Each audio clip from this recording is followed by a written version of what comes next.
सावधान।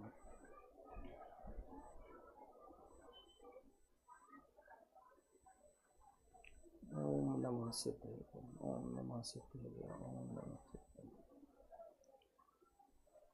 वंदितु सर्वसिद्धे ध्रुवमचलमणोऽयं गदिं पते। वोच्छामि समयपाहुड मिढमोषुधकेवलीभणिदम्। नमः समयस्वराय स्वानुभूत्या चकासते चित्स्वभावाय भावाय सर्वभावान्तरच्छिदे। प्रगटे निज अनुभव करे सत्ता चेतन रूप। सब ज्ञाता लखि के नमो समय सार सब भू। शोभित निज अनुभूति युत चिदानंद भगवान। सार पधारत आत्मा सकल पधारत जान। सकल पधारत जान।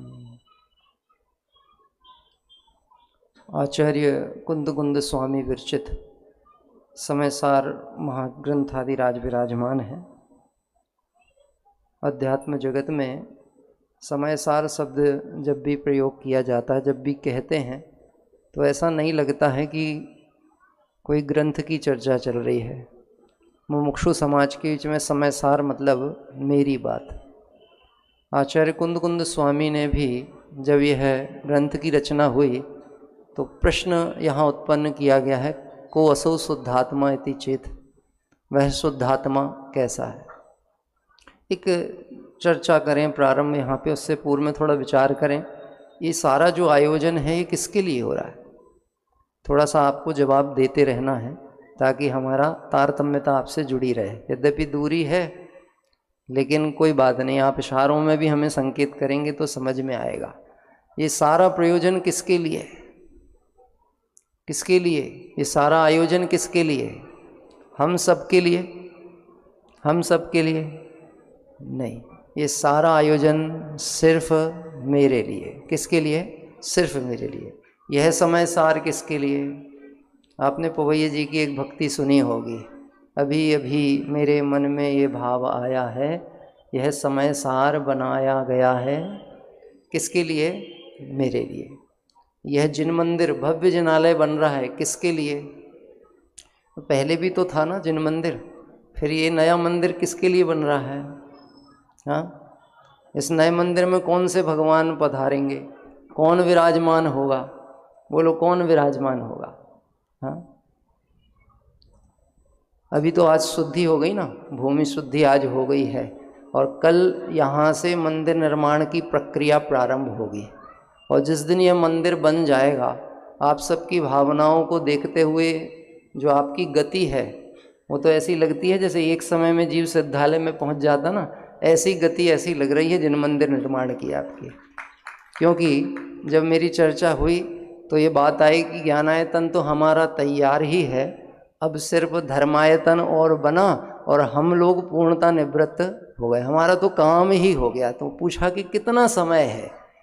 कि भाई साहब सोचा तो 3 वर्ष है, लेकिन 3 वर्ष तो लगने ही नहीं देंगे, यह काम तो हमारा बहुत शीघ्र पूर्ण होने वाला है।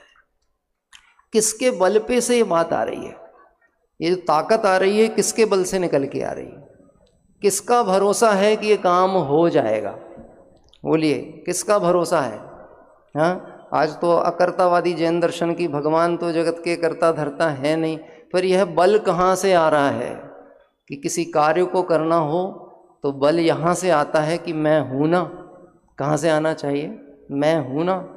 आचार्य कुंद स्वामी ने समयसार ग्रंथ में इस बात की ही सिद्धि की, यही बात की अनादिकाल से जिस आत्मा को ये जीव भूला हुआ है वो है कि नहीं, उसकी सत्ता है कि नहीं, वो मौजूद है कि नहीं।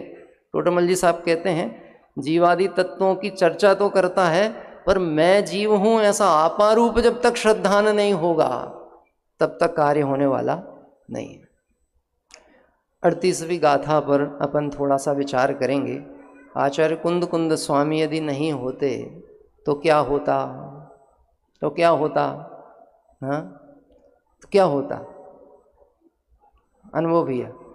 तो हम ये कहते हैं ऐसी सोचते ही क्यों हो कि वो नहीं होते तो? अरे किसके भाग्य से वो हैं? फिर से लेके आओ वापस, मेरे भाग्य से वो हैं। भगवान महावीर स्वामी हुए, किसके भाग्य से हुए?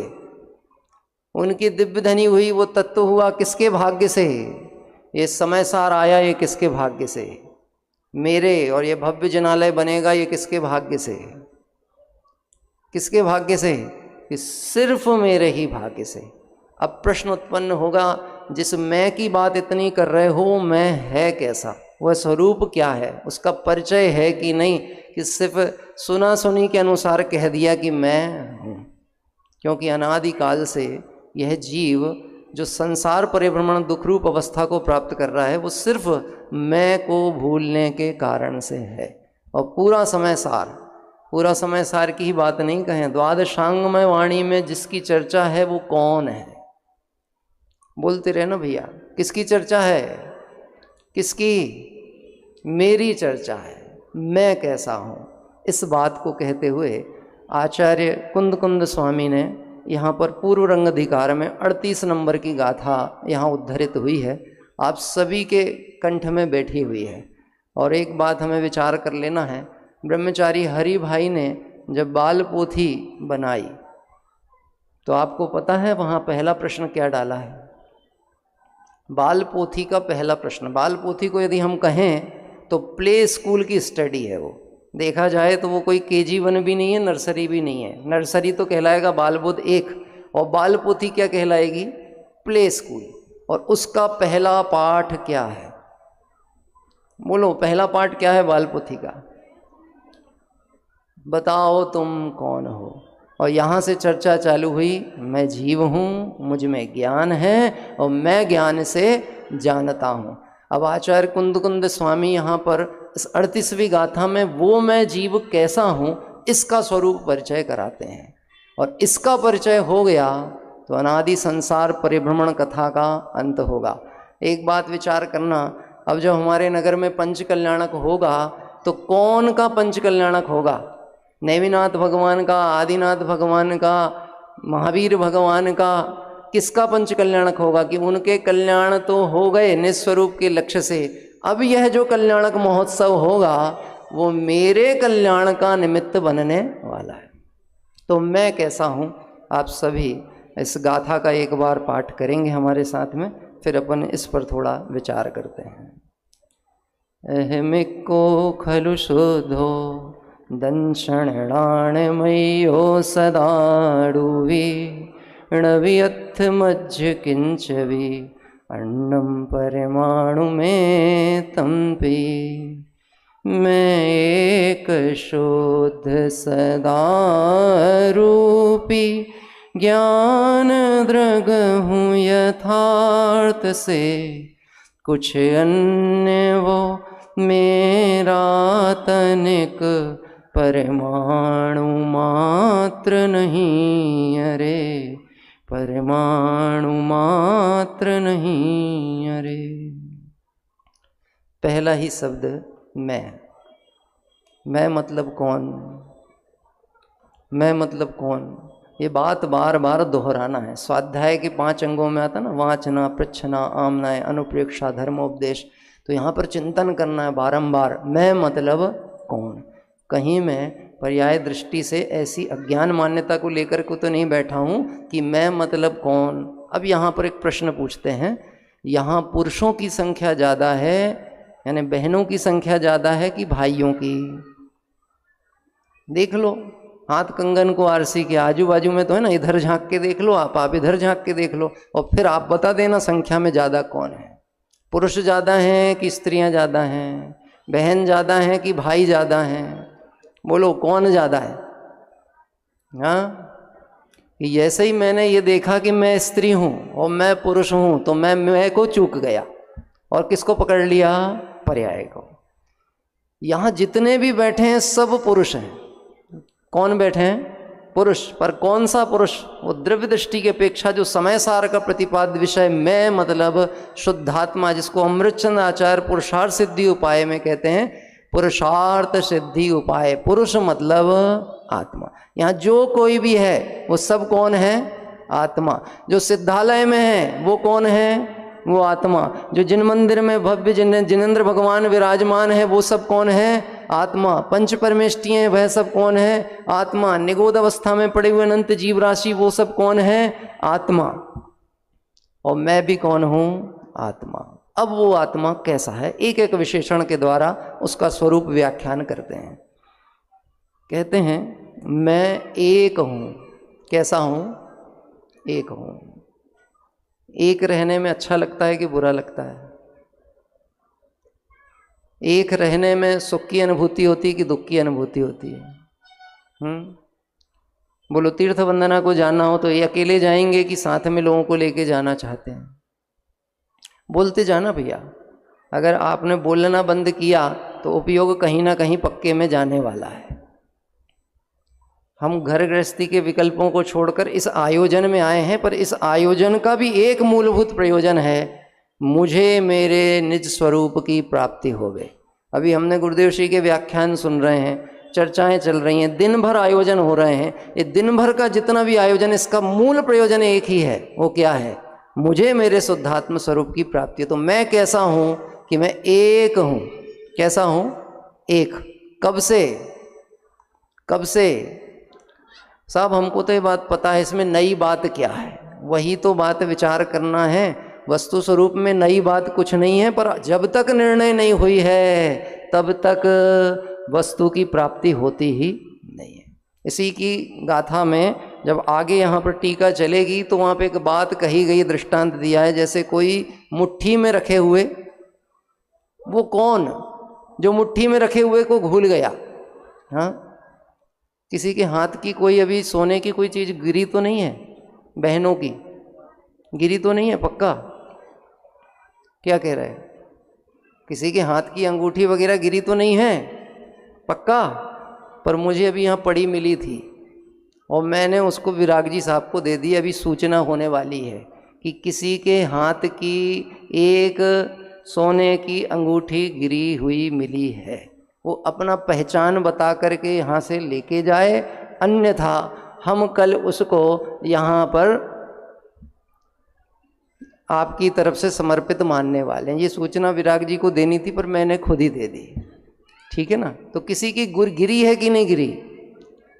अभी जब तक नज़र नहीं पड़ी है तब तक ठीक है, और जैसे ही नज़र पड़ी, ओ मेरी चीज़ तो गुम गई। अब गुम गई तो कब से गुमी है? कब से गुमी है? अभी गुमी थी साहब, सुबह तक तो थी, अभी अभी गुमी है। ये आत्मा कब से गुम गया? अनादिकाल से मैं आत्मा हूँ, एक आत्मा हूँ, शुद्ध आत्मा हूँ। ये बात जीव की दृष्टि में आई नहीं। कैसा?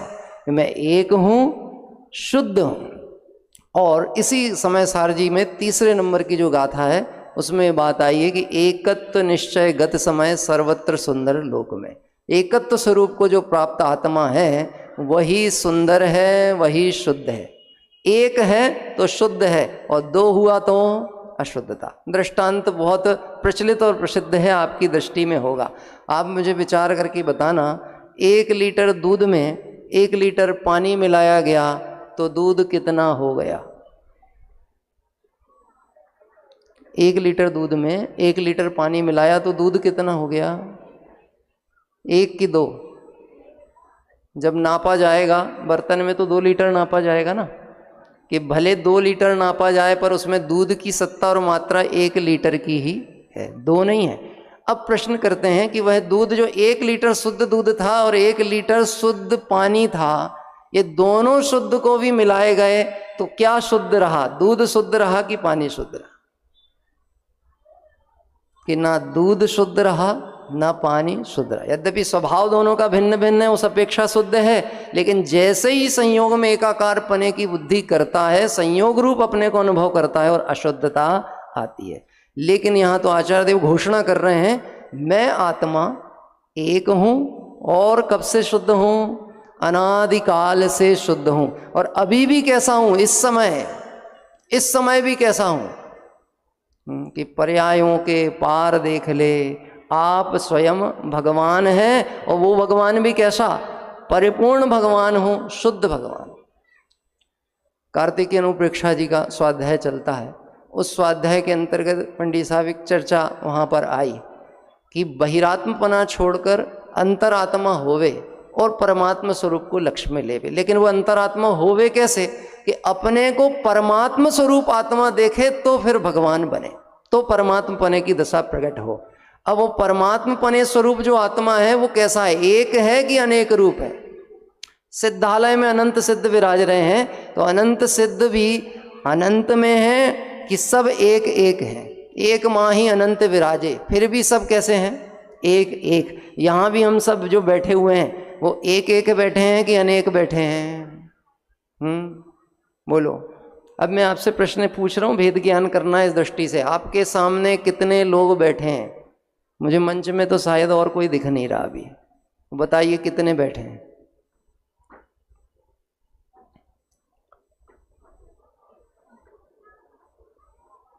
उंगली तो दिख रही होंगी ना, क्योंकि पीछे तक की आवाज तो नहीं आ सकती पर चिन्ह तो दिख सकते हैं। बोलिए, आपके सामने एक बैठे हैं कि दो? समय सार जी के सामने बैठे हैं, कुंद कुंद आचार्य की साक्षी में बैठे हैं, थोड़ा भली प्रकार से विचार करके अनादि के संस्कार को तिलांजलि देके निश्चय ही बोलते हुए अब इस प्रश्न का उत्तर दीजिए। आपके सामने एक बैठे हैं कि दो? फिर से प्रश्न पूछा जाए तो इसका मतलब है कि अभी उत्तर गले नहीं उतर रहा। एक बैठे हैं कि दो? हाँ, कि भैया आपके सामने दो हैं। कौन दो? कौन कौन? अब फिर बालपोथी में आ जाते हैं वापस। बालपोथी में हाथी जीव है कि अजीव? कि हाथी की आत्मा जीव है और हाथी का शरीर अजीब है। ऐसे ही वापस यहाँ पर आ जाते हैं। अब आपके सामने कौन बैठा है? एक विवेक नाम का शरीर और एक उसके अंदर विद्यमान आत्मा। ऐसे यहाँ कितने लोग बैठे हैं? कितने बैठे हैं? दो। जो ये देह दिख रही है वो मैं नहीं, मैं उससे भिन्न ज्ञायक भगवान आत्मा जो उसके अंदर में बैठा हुआ हूं। और कैसा हूं? एक हूं, शुद्ध हूं, क्योंकि अशुद्धता परद्रव्य के संयोग से आती है। और जिस आत्मा ने परद्रव्य को छुआ नहीं, स्पर्श किया नहीं, जो पर रूप कभी हुआ नहीं, जैसे दूध कभी पानी रूप नहीं हुआ, पानी कभी दूध रूप नहीं हुआ, दोनों भिन्न भिन्न लक्षण से भिन्न थे, ऐसे में ज्ञान दर्शन चैतन्य लक्षण वाला आत्मा एक हूं, शुद्ध हूं। और कब से? कि अनादि से हूं और अभी भी कैसा हूं? शुद्ध का शुद्ध ही हूं। और यदि एक की महिमा समझ में आ गई तो काम हो गया। और एक की महिमा से अनभिज्ञ रहे तो काम कब से अटका हुआ है? काम कब से अटका है? विचार करना। ऐसे पंच कल्याणक महोत्सव इससे पूर्व हम सब ने पहले मनाए हैं कि नहीं मनाए?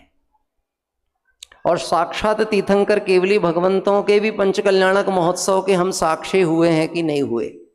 हुए हैं कि नहीं हुए? हुए। तो वह जीव तो भेद विज्ञान के बल से मुक्ति को पधार गए, एक स्वरूप को प्राप्त हो गए, और मैं अभी भी भगवान के पंच कल्याणक मनाने के भाव ही करता रहा।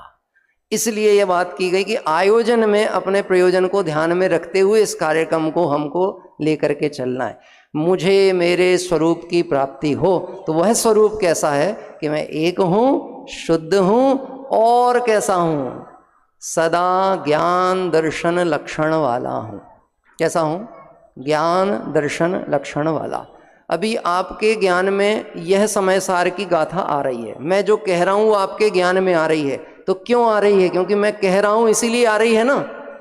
मैं कह रहा हूँ इसीलिए आ रही है ना। हाँ, इसीलिए आ रही है ना। कि नहीं, अरे ज्ञान प्रति समय अपना काम कर रहा है ना, जो जानने का काम प्रति समय हो रहा है। यह मेरी चर्चा है, इसको जानने वाला कौन? इसको जानने वाला कौन? मैं। अपनी सत्ता का भरोसा है कि नहीं? जैन धर्म की कहानियों में आप सब ने पढ़ी होंगी कहानियां। 10 मूर्ख नहीं थे, नदी पार की, उनके मन में विचार आया कि देखें तो कि सब के सब हैं कि नहीं। तो गिनती करना प्रारंभ की। 9 तो मिल रहे थे, 10 में से एक खो जा रहा था। वो एक कौन था? एक कौन था? बोलिए साहब, वो एक कौन था जो खो गया था, जो डूब गया था?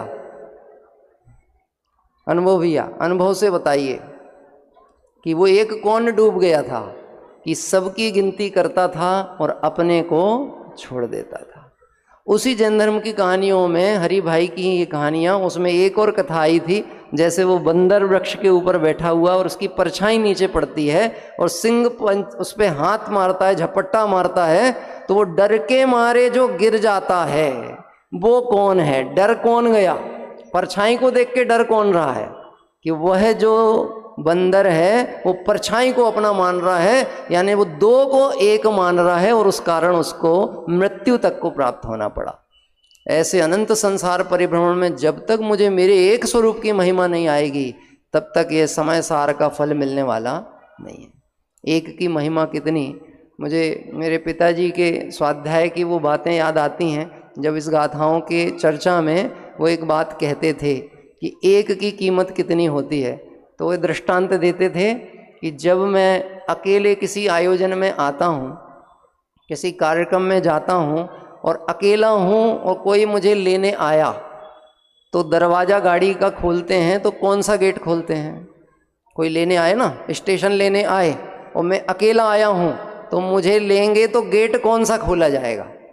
कार में 2 गेट होते ना, कौन सा गेट पे बैठा लेंगे? अकेला आदमी होगा तो कहाँ बैठाला जाएगा? आगे के गेट में। और जैसे ही सपत्नीक आएंगे, शास्त्री जी आएंगे, सहिता स्त्री के साथ आएंगे, तो फिर कहाँ बैठा ले जाएंगे? हैं कि पंडित जी आप पीछे बैठिए और जो अकेला हो वो आगे बैठे। जैसे ही संयोग को अपना माना, पतन हो गया, और जैसे ही अपने को उससे भिन्न एक रूप माना, उत्थान हो गया। अनादिकाल से ये जीव का पतन हो रहा, संसार परिभ्रमण चल रहा। बाबू युगल जी साहब की पूजन में यह बात डाली है, नहीं देखा निज शाश्वत देव, रही क्षण का परय की प्रीत, क्षम्य कैसे हो ये अपराध, प्रकृति की यही सनातन रीत। किसको नहीं देखा? मैंने मेरे गायक भगवान आत्मा को नहीं देखा। वो कैसा था? एक था जो अभी अनुभूति में आ सकता है। अगर मैं उसे अभी अनुभव नहीं करूँगा, अभी नहीं जानूंगा, तो फिर कब जानूंगा? इसलिए यहाँ प्रेरणा देते हुए आचार्य देव कहते हैं, दर्शन ज्ञान चरित्र रूप परिणत आत्मा यह जानता है कि निश्चय से मैं तो एक ही हूँ। और जो अपने को पर्याय दृष्टि वाला मान के बैठा, वो अपने को एक मानता है कि अनेक रूप मानता है? नाम कितने हैं मेरे? एक की अनेक? यहाँ पे वो लोग हाथ उठाएं जिनके एक से अधिक नाम है। बोलिए, एक से अधिक नाम वाले कोई हैं? हाँ, एक घर का नाम और एक स्कूल का नाम, और फिर एक बुआ के द्वारा रखा गया नाम, फिर एक मोहल्ले वालों के द्वारा रखा गया नाम, एक मित्रों के द्वारा बिगाड़ के रखा गया नाम। कितने नाम! और फिर उसके बाद जितने संबंधों को मैंने जोड़ा है, उतने संबंधों से नए नए नाम। ये मेरा नाम है, ये मेरा परिचय है, कि ये मेरी बेइज्जती है, मेरी बदनामी। हाँ, नाम अनेक धराए। तो यह सुन करके तो बहुत प्रसन्नता होती कि मेरे अनेक नाम हैं, लेकिन अनेक नाम मतलब एक आइडेंटिटी नहीं है। और जिसकी एक आइडेंटिटी नहीं है, उसका परिचय पूरा और प्रमाणिक नहीं होता। तो मैं एक हूँ, शुद्ध हूँ, और सदा ज्ञान दर्शनमय लक्षण वाला हूँ। इस समय भी आत्मा का लक्षण कैसा है? दर्शन ज्ञानमय लक्षण। इस समय भी जो जानने वाला है वो कौन हूँ? मैं हूँ। ये पूरा जो पंचकल्याणक होगा, ये कार्यक्रम होगा, इस कार्यक्रम के कार्यकर्ता कौन है और ज्ञायक कौन है? बोलिए। देखो, जो व्यवस्थापक मान के बैठेंगे वो पंचकल्याणक तो कदाचित उनका पूरा हो जाएगा, और एक मंदिर पहले बन चुका था, एक मंदिर और बनेगा, और हमारी भावनाएं रहेंगी तो हो सकता आगे और भी बन जाएं। नहीं साहब, बस इतना ही बहुत है, इधर तक ही पर्याप्त है, क्योंकि लक्ष्य तय है हमारा। इस मंदिर के बनाने के पीछे, इस मंदिर में भगवान को विराजमान करने के पीछे सिर्फ एक लक्ष्य, मुझे मेरे स्वरूप की प्राप्ति हो। यह जो जिन मंदिर है, यहाँ जिन भगवंतों को मैं देखूंगा, वह भगवंत मुझे किसको दिखाएंगे कि वो मुझे मेरा स्वरूप ही दर्शाने वाले हैं, दिखाने वाले। कैसा है स्वरूप? दर्शन ज्ञान चरित्रमयी मेरा स्वरूप है। अभी इस समय भी मैं कैसा हूँ? दर्शन ज्ञान चरित्रमय हूँ और सदा अरूपी हूँ। कैसा हूँ मैं? सदा अरूपी हूँ। बताओ, मैं दिख रहा हूँ कि नहीं दिख रहा आपको? मैं दिख रहा हूँ कि नहीं दिख रहा? बहुत कठिन प्रश्न नहीं है, सब बहुत स्वाध्यायी मुमुक्षु समाज है, इसलिए प्रश्न बिल्कुल कठिन नहीं है। मैं दिख रहा हूँ कि नहीं दिख रहा? हाँ, भोंदू भाई समझ शब्द यह मेरो, जो तू देखे इन आँखन सो, यहाँ में कछु नहीं तेरो। जो दिख रहा है वो मैं नहीं हूँ, जो देखने वाला है वो मैं हूँ। यह जो पंच कल्याणक होगा, अभी यहाँ पे नाटक होने वाला है, नाटक होने वाला है ना, तो मैं नाटक करने वाला हूँ कि मैं नाटक को देखने वाला हूँ? बनारसी दास जी ने नाटक समय सार लिखा, तो नाटक समय सार में मैं नाटक को देखने वाला हूँ कि मैं नाटक करने वाला हूँ? बोलिए साहब, नाटक करने वाला हूँ कि नाटक देखने वाला? हाँ, मुझे ध्यान आता है इस प्रसंग में भी पिताजी एक बात कहते थे, जो नाटक का देखने वाला है वो आनंद में है, और जो करने वाला है वो थक रहा है, पसीना आ रहा है। देखने वाले को आनंद आ रहा है, वो कहता है एक बार और, वंस मोर। और जिसको करना पड़ रहा है उसको क्या हो रही अनुभूति? थकान की। आज दोपहर में लोग कम क्यों आए थे पता है? दोपहर में कम क्यों थी संख्या? बताओ क्यों? हाँ, कि थक गए थे। क्या करके थक गए थे?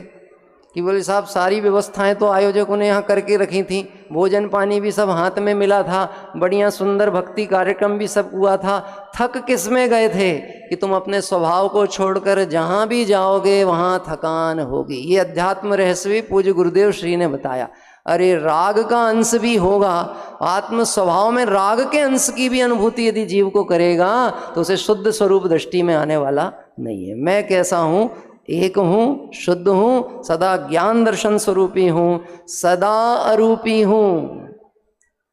अभी बीच में हमारे आदरणीय गोधा जी के प्रवचन में एक घटना उन्होंने बताई, हो सकता है क्योंकि बहुत सारे लोग प्रवचनों को सुनते हैं तो वो सुना होगा, ध्यान है आपको? उन्होंने एक दृष्टांत, एक सच घटना बोली कि साहब हम ट्रेन में जा रहे थे और कुछ मुमुक्षु लोग थे, और वहाँ पे रात्रि में बस ऐसी चर्चा हुई बैठे बैठे कि चलो कुछ प्रश्नोत्तर हुए। तो एक सामान्य सी बात है, मुमुक्षुओं के बीच में चर्चा कौन सी होती होगी? ये जगत प्रसिद्ध बात है साहब, जगत में हर व्यक्ति को प्रसिद्ध है। इन लोगों को आत्मा के अलावा और कुछ आता भी नहीं है। सुबह और शाम की आत्मा के नाम की फेरते रहते माला। इसलिए इसका मतलब है कि अगर आत्म स्वरूप को समझने की उनको जिज्ञासा होगी तो वो मुमुक्षुओं को देखेंगे कि यह आत्मा के रूप में किसको देख रहे हैं। ये आत्मा में अपने आत्मा ज्ञायक भगवान आत्मा को देख रहे हैं कि मिश्र रूप परिणाम वाले पर्याय वाली अवस्था को आत्मा देख रहे हैं। मैं कैसा हूं? अरूपी। जगत इस स्वरूप को नहीं जानता है तो भ्रम करता है।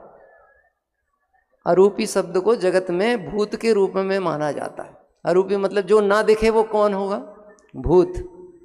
जो ना दिखे वो भूत। तो हम सब कौन हैं? हम सब कौन हैं? अरे बोलो, घबराते क्यों हो? हम सब कौन हैं? भूत हैं। मैं अकेला नहीं कह रहा हूँ, मानतुंग आचार्य ने भक्तांबर स्तोत्र में भी ये बात कही है कि हम सब भूत हैं और आप भूतों के नाथ। हे प्रभु, आप भूतनाथ हो और हम कौन हैं? मैं कौन हूँ? भूत। भूत मतलब आत्मा। वो आत्मा कैसा? जो इंद्रिय ग्राह नहीं है पर अनुभूति स्वरूप अपने ज्ञान में आ रहा है। बोलो, आत्मा देखना है? हाँ, आत्मा देखना है? एक बार हाथ उठाइए, किस किस को आत्मा देखना है? पंडित साहब हाथ नहीं उठाते, डरते हैं। किससे? अपने आप से। किससे डर रहे हैं? मैं भूल स्वयं निज वैभव को, पर ममता में अटकाया हूँ। हाँ, डर लगता है, कोई हाथ नहीं उठा रहा। क्यों नहीं उठा रहा? अरे कैसे दिखा दोगे आत्मा? हमको पता नहीं है कि आत्मा अरूपी है। अरे अनुभूति में तो आएगा कि नहीं आएगा? और प्रसिद्ध दृष्टांत है, अरूपी आत्मा भी अनुभूति में आ रहा। अरे आबाल सभी गोपाल, सुलभ सबको चिन्मय अभिराम। ज्ञान की प्रतिपल उठे तरंग, झांकता उसमें आत्म राम। एक दो जनों ने बोला बस आत्मा देखना है, बाकी सबको दिख चुका है। क्या कह रहे हैं? और अगर आत्मा दिख गया, अनुभूति में आ गया, तो फिर कल शिलान्यास की विधि करने की जरूरत है कि सीधे निर्वाण? हाँ, इस आप ये प्रोजेक्ट में, इस मंगल भव्य आयोजन में इस कार्य को गति देने को आए हो कि विराम देने को आए हो? हाँ बोलो, आत्मा दिख गया तो फिर से प्रश्न पूछते हैं, आत्मा देखना है कि नहीं? बड़ा प्रसिद्ध दृष्टांत है।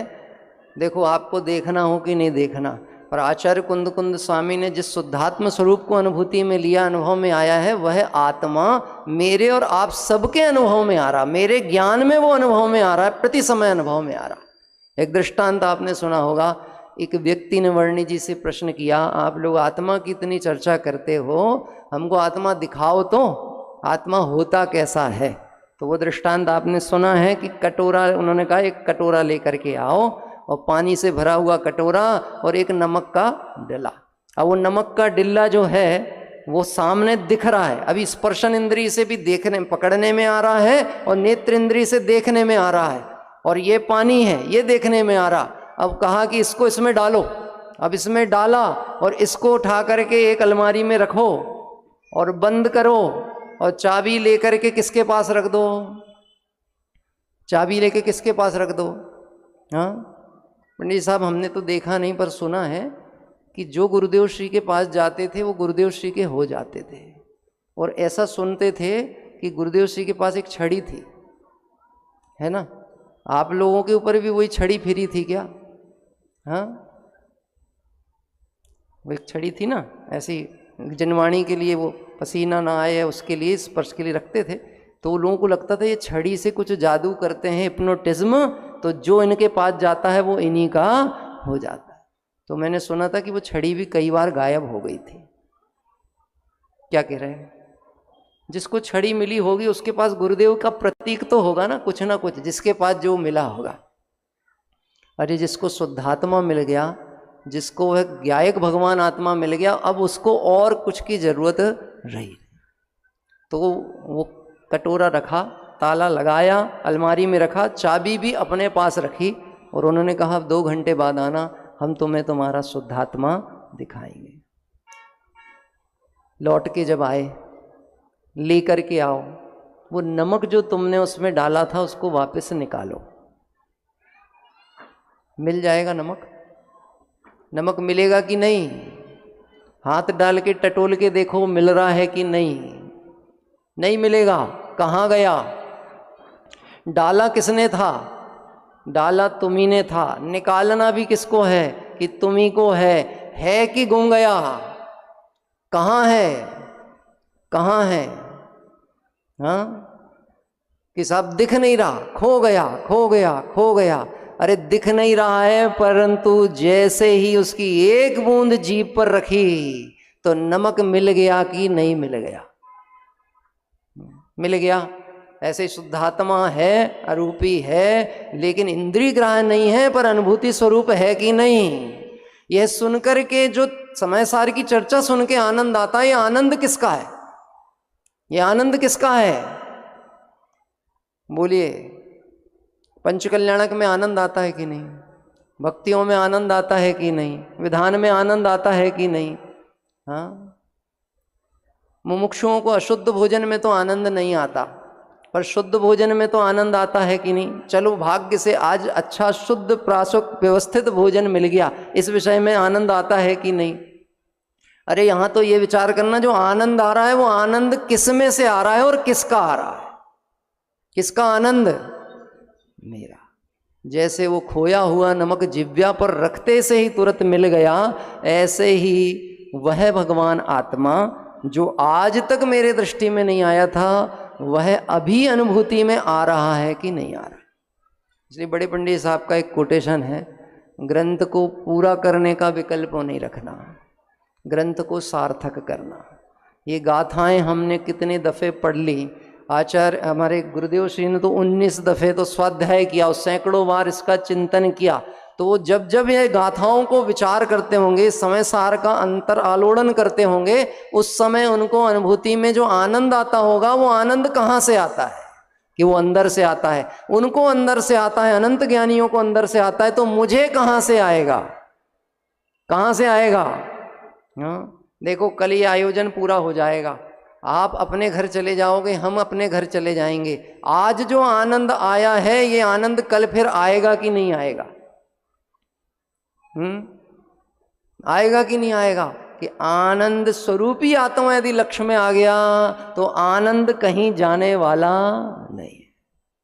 ये पूरा जो आयोजन है एक शुद्धात्म स्वरूप की प्राप्ति के दृष्टिकोण से यदि है तो ये आयोजन सफल है, और इसकी सफलता हमारे सिद्धालय तक हमको लेकर के चलने वाली है। ये शाश्वत भव्य जिनालय है, शांति बरसती इनमें, मानो आया सिद्धालय, मेरी बस्ती हो इसमें। बताओ ये जिन मंदिर में बैठ कर के क्या भावना भाना है? हाँ, मंदिर कैसे बनेंगे? मंदिर कैसे बनेगा? कितना बजट है साहब मंदिर बनाने का? पंडित साहब हैं, कितना बजट है? अनुभव भैया, बजट कितना है? हाँ, इशारों में बता दीजिए। ऐसा बता दिया है, समझ गए आप? हैं, इतना, इतने का बजट तो अनुमानित है, इतने का ही बनाना है, बस इतने का। नाथ तुम्हारी पूजा में सब स्वाहा करने आया, तुम जैसा बनने के कारण शरण तुम्हारी आया। ये क्या बजट की बात है? इसकी बात नहीं है। अरे भक्ति का भाव तो देखो कैसा, इस शुद्धात्मा की दृष्टि जिसको होती है, ऐसे सम्यक दृष्टि सौधर्मेंद्र को भगवान की भक्ति का कैसा भाव आता है कि जब समोशरण की रचना होती है, तो मैंने तो छोटे दादा के प्रवचन में, इन्हीं पंच कल्याणकों में वो प्रसंगों में बात कहते हैं कि भैया जब ये जिन मंदिर समोशरण की रचना होती है तो सौधर्मेंद्र की आत्मा के प्रदेश भी वहाँ समर्पित रहते हैं। किसमें? ये भव्य जिन जो समोशरण बना है ना उसमें। और यह जो हमारा भव्य जिनालय बनने वाला है, ये जो आपके सामने दिख रहा है, ठीक है ना, ये अभी मूर्त रूप में नहीं आया है, परंतु बन गया है कि नहीं बन गया? बन गया कि नहीं बन गया? बन गया। कहाँ बन गया बोलो? अनुभव भैया आपको पता है आगरा में ताजमहल बनने के पहले कहीं बना था कि नहीं बना था? कहाँ बना था? कहाँ? कहाँ? कि वो शाहजहां के दिमाग में पहले ही बन गया था। यद्यपि वो मूर्त रूप में बाद में आया था, लेकिन पहले आ गया था कि एक भव्य चीज बननी चाहिए। ऐसे जब हमें अपने भगवान आत्मा की महिमा आती है तो बताने वाले जिनेंद्र भगवान की महिमा आती है कि नहीं आती? कि भैया आती है। नियम सार में आचार्य कुंद स्वामी ने पद्म परमधारी देव की जो टीका है उसमें बात स्पष्ट तौर पे कही है कि धर्मी जीव को उपकारी के प्रति बहुमान आए बिना रहता नहीं है। क्या? तो ये जो भव्य जिनालय हमारा बन रहा है, इसका एकमात्र प्रयोजन मम परम विशुद्धि भवतु। इसलिए बनेगा भी तो कैसे बनेगा? देखो ये आपके बीच में कह नहीं रहे, आपके बीच में बैठ के विचार कर रहे हैं। आप लोग तो मॉडल हो। जबलपुर मंडल मतलब होता है मॉडल। जैसे अब कोई प्रॉपर्टियां बनती हैं ना, उस प्रॉपर्टियां में प्लॉट्स बनते हैं, उस प्लॉट में एक मकान बना दिया जाता है मॉडल हाउस, और उस मॉडल हाउस को देख करके सारी भूमियां, सारे भूखंड बड़ी जल्दी जल्दी बिकते हैं। क्यों? क्योंकि एक को देखकर सबका मन होता है ऐसा ही मेरा भी बनेगा। तो यह जो जिनालय हमारा बन रहा है, यह जिनालय भावनाओं से निर्मित हो रहा है। किससे निर्मित हो रहा? भावनाओं से निर्मित हो रहा है। और भावना क्या है यही भावना हे स्वामिन तुम सम ही अंतर्दृष्टि हो, है यही भावना हे प्रभुवर तुम सम ही अंतर्वृत्ति हो। अब अंतर्दृष्टि हो और अंतर्वृत्ति हो तो अंतर में क्या दिखना चाहिए कि दृष्टि अंतर में समा जाए। तो आचार्य कुंद कुंद स्वामी कहते हैं कि तू शुद्धात्मा है, तू परमात्मा है, तू एक है, तू शुद्ध है, तू सदा ज्ञान दर्शन स्वरूपी है। ऐसे शुद्धात्म तत्व को तू देख, तू जान, तू समझ, तू अनुभूति में ले, तू स्वयं भगवान आत्मा है और कुछ अन्य वो मेरा तनिक परमाणु मात्र नहीं है। आप जब इस संकुल में अंदर आए हैं, इस पंडाल के अंदर आए हैं, तो इस पंडाल के अंदर कुछ उतार के बाहर आए हैं क्या? कुछ उतार के आए हैं? अभी हमारे को कोई अपने एक भाई बता रहे थे, ऐसे चलता में चर्चा चलते चलते पंडित साहब उन्होंने कहा ये जो बाहर जूते चप्पल की व्यवस्था की है ना, इस पे भी खर्चा होता है। क्या कह रहे हैं? आपको पता है कितना खर्चा होता है? चप्पलों की सुरक्षा के लिए कितना खर्चा है? कितना? 5 से 6 हज़ार रुपये दिन का खर्चा है। किस पे? चप्पल पे। किसकी चप्पल? किसकी चप्पल? बोलो किसकी? किसकी? हाँ, हमारे यहाँ पिताजी की एक नेचर था, पंच कल्याणकों में कभी भी जाते थे, कोई कार्यक्रमों में जाते थे तो या तो पहन के नहीं जाते थे, और कदाचित पहन के गए तो इतनी पुरानी पहन के जाते थे कि ले जाने वाला भी 10 बार सोचे कि ले जाऊं कि नहीं ले जाऊं। अब थोड़ी ढंग की आ गई तो फिर विकल्प क्या आने वाला है? आ सकता है कि नहीं आ सकता? हैं? इस आप पंच कल्याणक तो ठीक था, वो तो सब कुछ अच्छा था, लेकिन एक नुकसान हो गया।